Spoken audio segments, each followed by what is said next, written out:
আসসালামু আলাইকুম সুপ্রিয় দর্শক, আশা করি সবাই ভালো আছেন।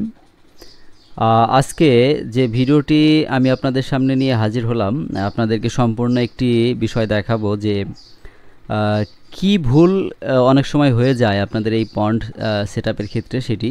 কারণ এখন যে পন্ড আপনারা তৈরি করতে দেখছেন, জানেন এই পন্ডের ভিডিও আমাদের এর আগে আরও একটি দেওয়া হয়েছিল। তো এই পন্ডে আমরা দ্বিতীয়বার আবার সংস্কারের কাজ আমাদেরকে করতে হয়েছে। এটি আসলে ওই ফরিদপুর জেলার একটি ট্যাঙ্ক এটি।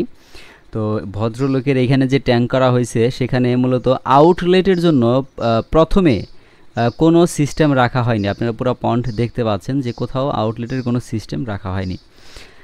আর তখন উদ্দেশ্য ছিল যে এখানে যে, কারণ দুইভাবে করা যায়, আপনারা দেখেন পুরো পন্ডের মধ্যে কোথাও কিন্তু পাইপ বের করে নেওয়ার মতো, পানি বের করে নেওয়ার মতো কোনো সিস্টেম রাখা হয়নি নিচ দিয়ে, মানে আউটলেটের জন্য কোনো সিস্টেম রাখা হয়নি। কারণ সাবমার্সিবল এক ধরনের পাম্প আছে, যে পাম্পগুলো দিয়ে সাধারণত আমার ইচ্ছা মতো আমি পন্ডের মধ্যে পাম্পটা রেখে পানি বের করে দেওয়ার সিস্টেম করা যায়। তো আমরা এখানে ওই সিস্টেমটাই করে দিয়েছিলাম প্রথমে, যাতে উনি ওনার ইচ্ছে মতো যখন প্রয়োজন তখন উনি পানি মাঝখানে সাবমার্সিবলটা পাম্প বসায় দিয়ে আপনার পানিটা সে বের করে নিয়ে যেতে পারবে। দেখেন আপনারা দেখতে পাচ্ছেন যে ট্যাঙ্কটা রেডি হয়ে গেছে অলরেডি, প্রস্তুত অবস্থায়। তো এরকম ছিল, এক পাশেটা রেডি হয়েছে, আরেক পাশেটা আমরা প্রথমে যে পলি নিচে বিছিয়ে তার উপরে হলো আমরা ট্যাঙ্ক ত্রিপলটারে বিছিয়ে দিই আর কি। তাহলেই এখানে সুন্দরভাবে মাছ চাষ করা যায় অল্প খরচের মাধ্যমে। তো নর্মালি এটা যখন আমরা করলাম, দেখেন কোথাও আউটলেটের জায়গা নেই। উনি ওই পাশ দিয়ে দেখতে পাচ্ছেন যে ওই এক সাইডে, দক্ষিণ সাইডে, তো ওই পাশ দিয়ে মূলত ওই একটা খালের মতো আছে, ওইখান দিয়ে উনি ইচ্ছা করলে পানিটাকে বের করে দিতে পারছে আপনার হলো ইয়ের মাধ্যমে, ওই সাবমার্সিবল পাম্পের মাধ্যমে। তবে তার বিপত্তি হয়ে যায় হলো যখন মাছ চাষাবাদ করতেছে একটা পর্যায়ে। তো অনেক সময় এই গরমের সিজনে আপনারা জানেন বিদ্যুৎ অনেক বেশি প্রবলেম করে। আর পাম্প তো এমন, ওই পাম্পগুলো তো আপনার বিদ্যুৎ ছাড়া চলবে না। তো সেক্ষেত্রে দেখা যায় কি, এখন ইমার্জেন্সি পানিটা বের করে দেওয়া দরকার, হয়তো পানির অনেক গরম হয়ে গেছে বা পানিটা বাড়ানো দরকার, অথবা দেখা গেছে কিছু ময়লা পানি বের করে দিয়ে নতুন পানি দেওয়া দরকার, অ্যামোনিয়া হয়তো বেড়ে গেছে ট্যাঙ্কিতে, এরকম অনেক সমস্যা হয়, সম্মুখীন হইতে হয়। তো এই ধরনের ক্ষেত্রে তার দেখা গেছে একটা বড় সমস্যা দেখা দিল যে বিদ্যুৎ থাকতেছে না। কারণ এটাতে এসি মোটর থাকে, ওগুলো ডিসি মোটর হয় না, সাধারণত এসি মোটরই থাকে। তো উনি ওইখানে আর পাম্প করতে পারতেছে না, কারেন্ট নাই, কারেন্ট চলে গেছে। এবং 1 ঘন্টা 2 ঘন্টার জন্য না, দেখা গেছে লং টাইমের জন্য কারেন্ট চলে গেছে। আবার এমন হয় কারেন্ট আসছে 5 মিনিট চলার সাথে সাথে আবার কারেন্ট চলে গেছে। তো এটা একটা বড় সমস্যা দেখা দেয়। এবং দেখা গেছে 2টা ট্যাঙ্কিতে তার মাছ আছে।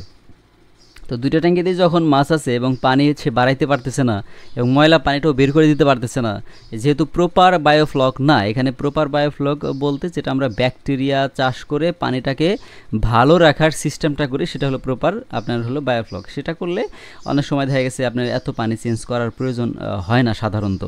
কিন্তু যেহেতু এটা সহজ পদ্ধতিতেই করা, মোটামুটি যে এমন একটা সিস্টেম করা যেখানে পানি দেবে প্রয়োজনীয় সময়, যখন পানিটা বের করতে চাইবে তখন তারা পাম্প করে পানিটা বের করে দিবে, নতুন পানি দিয়ে দিবে, এভাবে সে মাছটা কালচার করবে।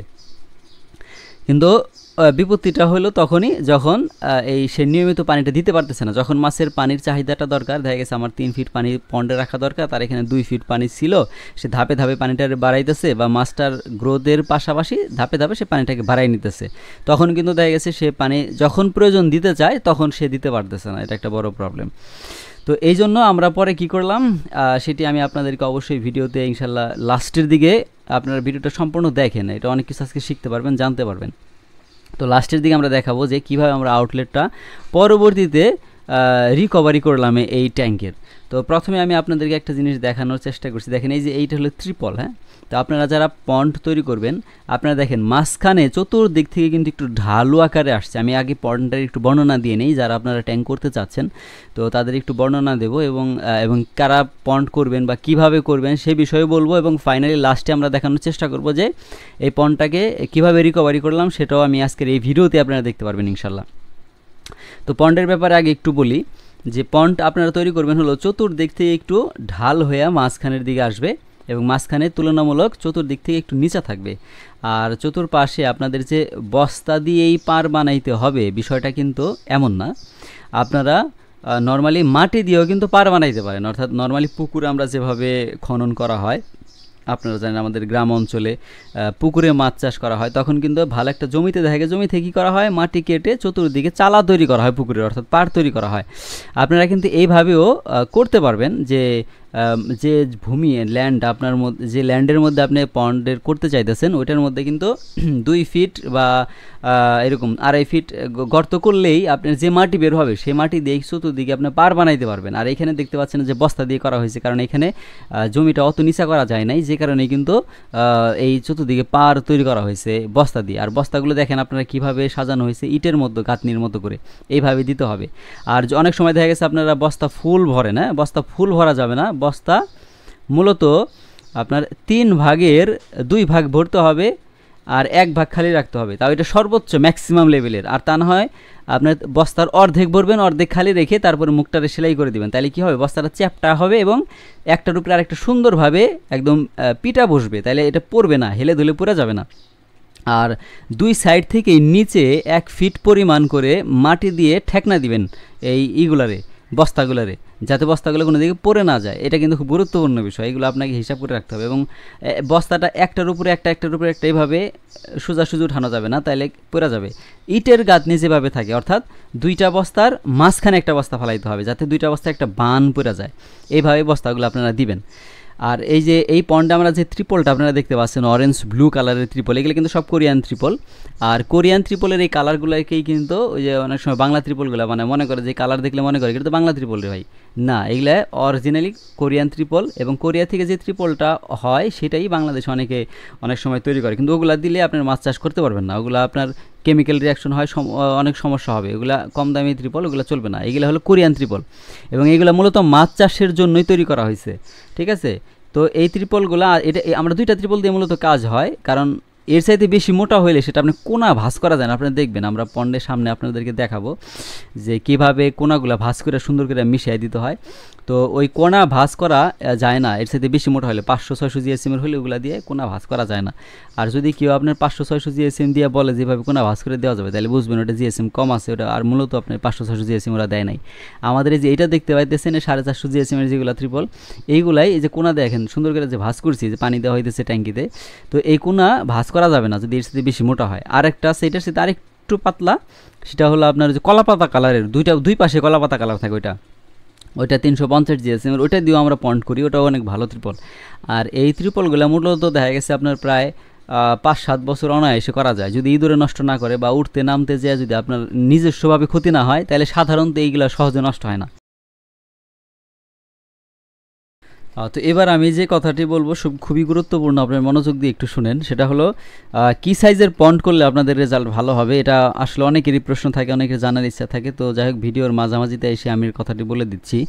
সেটা হলো যে অবশ্যই পন্ডের সাইজ 30x40 এর নিচে আপনারা করবেন না, অর্থাৎ 30x40 একটা পন্ড হলে এটা দেখা গেছে আপনার 1 লক্ষ লিটারের ট্যাঙ্কি হয়। এটার মধ্যে মাছের গ্রোথটা ঠিক থাকে। কেন বললাম যে এর সাথে ছোটো করবেন না, কারণ হলো আপনার যখন এর সাথে ছোটো ট্যাঙ্কি করবেন, দেখবেন ওইখানে যদি আপনি ধরেন ভিয়েতনামি কই মাছ ছাড়ছেন, এই মাছটা আপনার যদি 3.5 মাস সময় লাগে হারভেস্ট হইতে, আপনি যখন 30x40 এইরকম সাইজের বা এর সাইজের বড় করবেন, তখন ওই মাছটা একই মাছ যেটা আপনার ছোটো ট্যাঙ্কিতে 3.5 মাস লাগে, এই বড় ট্যাঙ্কিতে সেটা 3 মাস হয়ে যাবে, অর্থাৎ 15 দিন সময় কম লাগবে। দেখেন 15 দিন মানে কিন্তু অনেক বড় বিষয়, আপনারা হয়তো বুঝতে পারবেন না, যখন মাছ চাষ করতে যাবেন তখন বুঝবেন।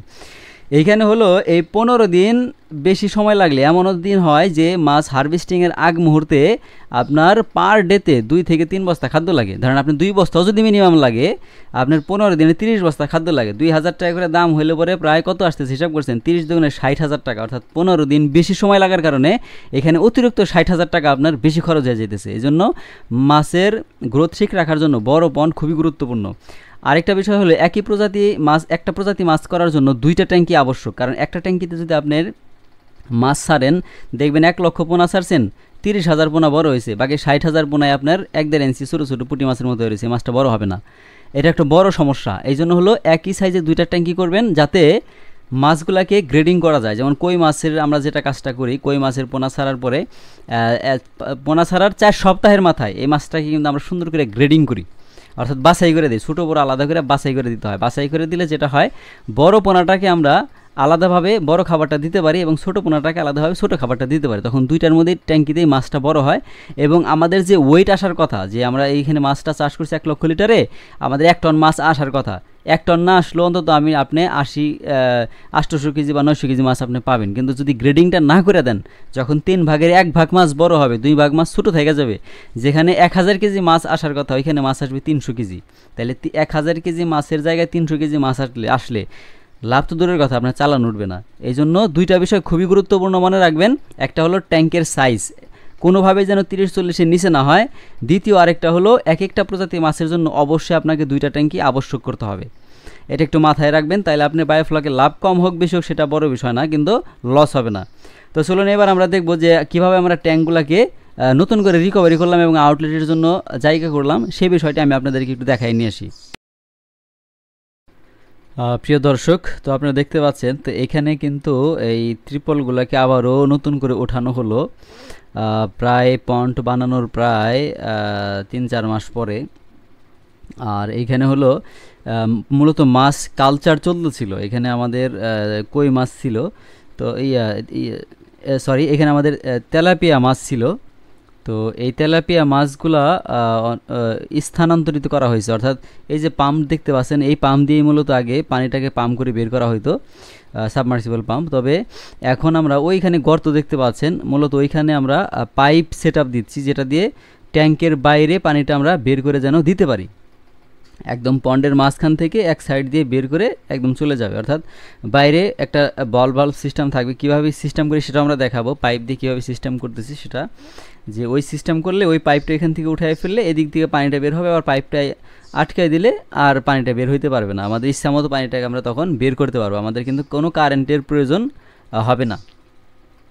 তো প্রথমে দেখেন এখানে যে কাজটি করতে হবে, এই ত্রিপলগুলো উঠিয়ে নেওয়া হয়েছে। এখানে আমাদের যে তেলাপিয়া মাছ ছিল এটা অন্য পুকুরে নিয়ে গেছি আমরা, কারণ হলো এখানে আমাদের এই কাজটা করা হবে এই জন্য। আর 2টা লাইনই আমরা এক সাইড দিয়ে নেওয়ার চেষ্টা করতেছি, যাতে একটা হাউস করা যায় ছোট্ট করে। ওই হাউসের মধ্যেটা মূলত পানিটা প্রথম বের হবে, তারপরে ওই হাউস থেকে পাইপের মাধ্যমে বা ড্রেনের মাধ্যমে সেটা আমরা কোনো পুকুরে অথবা কোনো খালে, ঠিক আছে, সেটা আমরা যেন সুন্দরভাবে বের করে দিতে পারি। তো এই ভিডিওটি এখন আপনারা দেখতে পাচ্ছেন যে আমাদের এখানে কার্যক্রম অলরেডি শুরু হয়েছে, এবং এখানে 4 ইঞ্চি পিভিসি যে পাইপটা আছে, 4 ইঞ্চি পিভিসি পাইপটা মূলত আমরা এখানে ব্যবহার করব, কারণ যেহেতু এগুলো বড় পন্ড, 1 লক্ষ লিটার, 1.5 লক্ষ লিটার, 2 লক্ষ লিটার এরকম বড় যে পন্ডগুলো আছে, এখানে আপনার 3 ইঞ্চি পাইপটা দেওয়া সমীচীন নয়, কারণ পানি কম বের হবে, ন্যূনতম 4 ইঞ্চি পাইপটা আপনাকে দিতে হবে। তো যেহেতু এখানে 2টা ট্যাঙ্কি হলো 1.5 লক্ষ 3 লক্ষ লিটারের ট্যাঙ্কি, তো এই 3 লক্ষ লিটার ট্যাঙ্কিতে 1.5 লক্ষ লিটারের জন্য আমরা 4 ইঞ্চি পিভিসি পাইপটা আমরা ব্যবহার করব, এবং সেটা আমরা কিভাবে ব্যবহার করছি সে বিষয়টি আপনারা এখনই দেখতে পাবেন। আমি আপনাদেরকে বিষয়গুলো ইনশাল্লাহ দেখাচ্ছি। তো দেখেন, আপনার একটা পাইপ কিন্তু আপনারা দেখতে পাচ্ছেন পন্ডের মাঝখানে রাখা, এটা 4 ইঞ্চি পাইপ। তো পাইপটার ভেতরের সাইডে, অর্থাৎ পন্ডের মাঝখানে যে মাথাটা থাকবে সেখানে একটা এলবো লাগানো আছে। এলবো হলো, আপনার পাইপের দোকানে গিয়ে বললেই হবে যে আমার একটা এলবো লাগবে, অর্থাৎ এটা এল সিস্টেমের একটা অংশকে এলবো বলা হয়। তো একটা এলবো পাইপের সাথে অ্যাডজাস্ট করা, আর একটার এলবোর মুখ পাইপের উপরের দিকে থাকবে, যেটা পন্ডের মাঝখানে আমরা ত্রিপলটাকে কেটে সেখানে একটা ফিল্টার পাইপ লাগিয়ে দেব। আর ফিল্টার পাইপটা থাকবে খুব ছোট ছোট ছিদ্রযুক্ত, ওইখান দিয়ে শুধু ময়লা পানিটা বের হইতে পারবে, কিন্তু মাছের পোনা বের হইতে পারবে না। তো এটাই হলো আপনার এই ফিল্টারের কাজ। তো আপনারা দেখতে পাচ্ছেন এখানে আমাদের খননের কাজ চলছে, বিভিন্নভাবে খনন করা হচ্ছে। তো এর পাশাপাশি আমাদের আরেক পাশে কিন্তু ফিল্টার বানানোর কাজও চলছে। আমরা এই 4 ইঞ্চি পাইপ দিয়ে কিন্তু ফিল্টার তৈরি করছি, সেটা আমি আপনাদেরকে দেখাই। দেখতে পাচ্ছেন আপনারা এখানে ভদ্রলোক, উনি কিন্তু ওনার দায়িত্ব হলো এই ফিল্টারটা তৈরি করার জন্য দেওয়া হয়েছে, উনি কিন্তু বসে বসে কাটতেছে। এটা মোটা বড় করার দিয়ে, হেক্সো বেলের যে আছে ছোট, ওইগুলা দিয়ে না, মোটা করার দিয়ে কাটতে হবে, যাতে এতটুকু পরিমাণ ছিদ্র হয় এখান দিয়ে পানির সাথে ময়লা পানিটা স্রোতে বের হয়ে যাবে, কিন্তু কোনো পোনা, ছোট পোনাও এখান দিয়ে বের হইতে পারবে না। তো এই ধরনের আমাদের ফিল্টার পাইপ লাগে, ধরেন আপনার ওই 2.5 ফিট 3 ফিটের মতো একটা লম্বা। তো দেখেন অলরেডি আমাদের কিন্তু একটা সেট হয়ে গেছে, যদিও আমি ভিডিওটা তখন অন করতে পারি নাই। যখন এটা মাটির দেওয়া হয়েছে আমার ওই ভিডিওটা উঠে নাই, কেটে যাওয়ার কারণে আমি আসলে প্রপারলি আপনাদেরকে দেখাইতে পারলাম না। এই জন্য আমি আসলে আন্তরিকভাবে দুঃখিত যে পাইপটা কীভাবে দেওয়া হয়েছে, এবং পাইপটা যখন দেওয়া হলো, বিছানো হলো, মাটি দেওয়া হলো, তখন ভিডিও হয়তো অন বাটনটা আমি হয়তো চাপ দিতে ভুলে গিয়েছিলাম, যে কারণে ওইটা উঠে নাই, রেকর্ড হয় নাই। তো যাই হোক, মূলত ওই পাইপটা এখানে সুন্দর করে বিছাইয়া দেওয়া হয়েছে এবং বাইরে বের করে দেওয়া হয়েছে, এবং বাহির সাইডে একটা এলবো আছে যেখানে একটা লম্বা দণ্ডের মতো একটা পাইপ কিন্তু আমরা রেখে দিয়েছি। ওটা টান দিলেই পানি বের হয়ে যাবে পুকুর থেকে, আবার ওটা আটকে রাখলেই পানিটা আটকে যাবে। হয়তো আপনারা আমাদের আরও অন্যান্য যে ভিডিওগুলো আছে, আরও অন্যান্য যে পন্ডগুলো তৈরি করা হয়েছে সেখানে দেখবেন। দেখেন এখানে কিন্তু পন্ডের ভিতরে আমরা নেমে গেলাম, এবং এখানে এগুলো রাবার দেখতে পাচ্ছেন। এই যে আপনার ভেতরের সাইডে যে পাইপের এলবোটা ছিল, সেটাকে আমরা ভালোভাবে এই রাবার দিয়ে, অনেক বেশি রাবার দিয়ে আটকে দিচ্ছি, যাতে কোনোভাবেই এখান থেকে পানি লিক না করতে পারে বা কোনো পোনা টোনা বের হয়ে যাইতে না পারে। আর যেভাবে লাগানো হয়েছে আপনি কখনোই পানি বের হওয়ার সম্ভব না। আর শুধু ওইটাই না, আর রাবারটা নষ্ট হবে না এই জন্যই, কারণ পানি নিচে থাকবে তো নষ্ট হবে না। দেখেন আমরা তারপরও এক্সট্রা করে কেবল টাই ব্যবহার করেছি, ডাবল করে, যাতে যদি কখনো রাবার কোনো ক্ষতিগ্রস্ত হয় যেন কেবল টাইটা এটাকে আটকে ধরে রাখতে পারে। এবং এখন আমরা ত্রিপলটাকে কেটে দিচ্ছি। কেটে এইখানে যে 4 ইঞ্চি পাইপের এলবো আছে, এটার মধ্যে দেখেন আমরা ফিল্টার পাইপটা কীভাবে স্থাপন করছি, এবং ফিল্টার পাইপটা লম্বা করে নিচ থেকেই কাটা হয়েছে, কারণ যেহেতু মাঝখানে ত্রিপল থাকবে, ত্রিপল ছাড়া হইলেও পাইপের মধ্যে অ্যাডজাস্ট হয়, যখন ত্রিপল সহ তো ওরা পাইপের মধ্যে অ্যাডজাস্ট হবে না। এই জন্য আমরা নিচে কিন্তু লম্বা করে কেটে ফাঁকা করে দিচ্ছি, আর উপরে একটা জালি দিয়ে দেওয়া হয়েছে যাতে এইটার উপরেও তো পানি থাকবে, যাতে এইটার ভেতর দিয়ে মাছটা বের হয়ে না যায়। রাবার দিয়ে এবং যে কেবল টাই, প্লাস্টিকের কেবল টাইগুলো দিয়েও কিন্তু সুন্দরভাবে আটকে দিছি। তো আশা করি এই ফিল্টারের বিষয়টা বা আউটলেটের সিস্টেমটা আপনারা সুন্দরভাবে বুঝতে পারছেন, এবং পন্ডের চেহারা দেখেই বুঝতে পারতেছেন যেখানে মাছ ছিল, মাছটা সরাই নেওয়া হয়েছে শুধু এই কাজটা করার জন্য। তো আমরা এখানে যাই ওনাদের এই কাজটা করে দিয়ে আসছি। তো এখন আবার ওনারা পানিতে কিন্তু এখানে মাছটা ছেড়ে মাছ কালচার তারা করতে পারবে। তো এটাই হলো মূলত এই আউটলেটের ফের কষ্ট করা, এক কাজ দুইবার করে করা। তো দেখেন ওই পাশের কাজটা কমপ্লিট হয়ে গেছে, তো এখন আমাদের এই পাশের কাজটা করলেই মোটামুটি কমপ্লিট হয়ে যায়। তো আমি আবারও দুঃখিত যে আমি আপনাদেরকে ওই পন্ডের ভিডিওগুলো যেটা করা হয়েছিল পাইপটা রাখার, ওইটা কেটে গেছে, এই জন্য আমি আন্তরিকভাবে দুঃখিত। তো তারপরেও যারা ওইটা দেখতে চান, আমাদের আরও অন্যান্য ভিডিওগুলোতে সুন্দর স্পষ্ট দেওয়া আছে, আপনারা একটু খুঁজে ওইখান থেকে দেখে নিন। তো আজকের মতো ভিডিও এখানে শেষ করব, আর বেশি লং করবো না, এমনিতেই ভিডিওটা অনেক বড় হয়ে গেছে। যারা আপনারা সম্পূর্ণ ভিডিওটি দেখলেন ধৈর্য ধরে, আপনাদেরকে অসংখ্য ধন্যবাদ জানাই। এবং এই ধরনের পন্ড আপনারা যদি কেউ করতে চান বা মাছ চাষে আগ্রহী থাকেন, সেক্ষেত্রে আপনাদের স্ক্রিনে দেওয়া যে নম্বরটি আছে, আপনারা যদি আমাদের সাথে যোগাযোগ করেন, তাহলে ইনশাল্লাহ আমরা আপনাদের এটা করার জন্য যথেষ্ট হেল্প করতে পারবো। আর আমি মোহাম্মদ কাউসার মৃধা, আর ফোন নাম্বারটা আমি মুখেও বলে দিই, কারণ অনেক সময় হয় কি আমাদের ভিডিওটা নিয়ে অন্যজনে ভয়েস দিয়ে তারপরে সেটা ঝামেলা করতে পারে, এই জন্য আমি মুখে বলে দিচ্ছি, যেটা এইটাই হলো ঠিক, 01315 326081, এটা হলো আমাদের নাম্বার। তো সবাই ভালো থাকুন, সুস্থ থাকুন, দেখা হবে পরবর্তী কোনো একটি ভিডিওতে। আল্লাহ হাফেজ।